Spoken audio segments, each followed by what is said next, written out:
بسم اللہ الرحمن الرحیم۔ السلام علیکم ناظرین، کشمیریوں کے ساتھ اظہار یکجہتی کا بھرپور اظہار تو پاکستانیوں نے کر دیا ہے، اور دنیا پر یہ بھی واضح ہو گیا ہے کہ کشمیری تنہا نہیں ہیں اور ان کی جد و جہد آزادی کو پاکستان کی ہر طرح کی حمایت حاصل ہے۔ لیکن سوال یہ ہے کہ کشمیر آور منا کر کیا کشمیریوں کے لیے کسی ریلیف کا انتظام کرنے میں کوئی کامیابی بھی حاصل ہوئی ہے یا نہیں؟ تو اس کا جواب تو نفی میں ہے، کیونکہ ریاست میں کرفیو بدستور نافذ ہے اور اس میں معمولی سی نرمی بھی نہیں کی جا رہی۔ 90 لاکھ کشمیری مسلمان اس میں گھرے ہوئے ہیں۔ کشمیر کے صرف وہ علاقے کرفیو سے باہر ہیں جہاں مالدار ہندو پنڈتوں اور ہندوؤں کی اکثریت ہے۔ اس لحاظ سے دیکھا جائے تو یہ مذہب کی بنیاد پر لوگوں کی زندگیوں سے کھیلنے کی ایک دانستہ کوشش بھی ہے، جس کی دنیا کا کوئی ضابطہ اجازت نہیں دیتا۔ کشمیر میں انسانی حقوق کی خلاف ورزیوں پر باقی دنیا میں بھی احتجاج ہو رہا ہے، لیکن ایسے محسوس ہوتا ہے کہ احتجاج کی اس لہر سے بھی بھارت کے حکمران ٹس سے مس نہیں ہوئے، کیونکہ انہیں بعض مضبوط یقین دہانیاں حاصل ہیں۔ معزز ناظرین، پاکستان سمیت دنیا کے کئی ملکوں نے مطالبہ کیا ہے کہ کشمیر کے حالات کا جائزہ لینے کے لیے غیر جانبدار مبصرین ریاست میں بھیجے جائیں، لیکن بھارت نے تو اپنے سیاستدانوں کو بھی وہاں جانے کی اجازت نہیں دی۔ دنیا سے مبصرین کو وہ کیوں کر اجازت دے گا؟ البتہ انسانی حقوق کی بعض تنظیموں کے سرگرم رکن جو کسی نہ کسی طرح کشمیر پہنچ گئے ہیں، انہوں نے حالات کی جو تصویر کشی کی ہے وہ رونگٹے کھڑے کر دینے والی ہے۔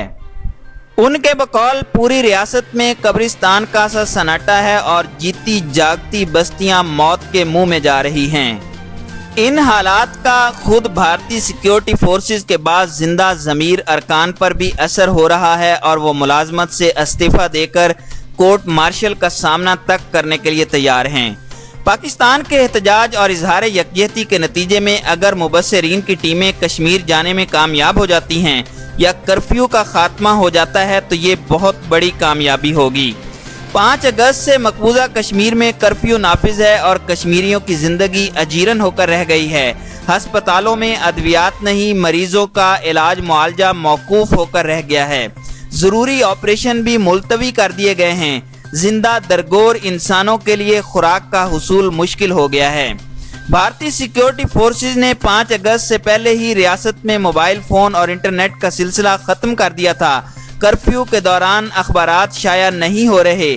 1 مہینہ گزرنے کے باوجود انٹرنیٹ سروسز بحال نہیں ہوئیں، جو پہلے بھی وقتاً فوقتاً بند کی جاتی تھیں، لیکن اب یہ سلسلہ زیادہ وسیع کر دیا گیا ہے۔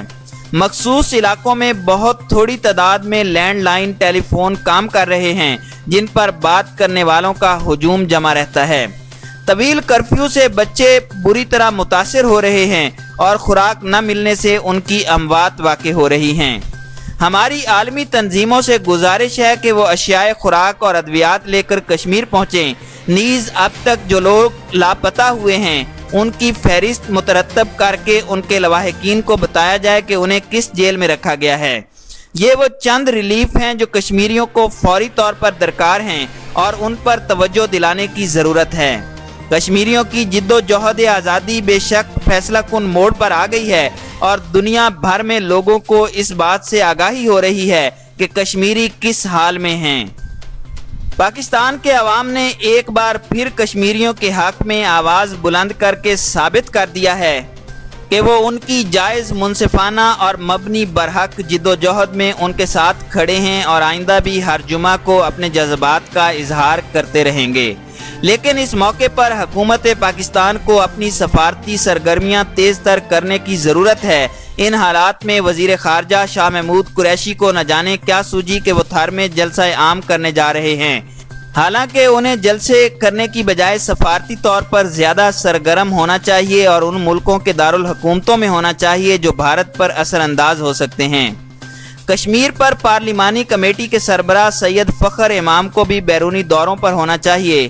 پاکستان میں اخباری بیانات اور ان سفارتی سرگرمیوں کا متبادل نہیں ہو سکتے جن کے ذریعے عالمی رائے عامہ کو متاثر کیا جا سکے۔ سلامتی کونسل نے اپنے حالیہ اجلاس میں اگرچہ کشمیر کو ایک بار پھر متنازعہ معاملہ قرار دے دیا ہے، لیکن اس پر مطمئن ہو کر بیٹھ رہنا قرین انصاف نہیں ہے۔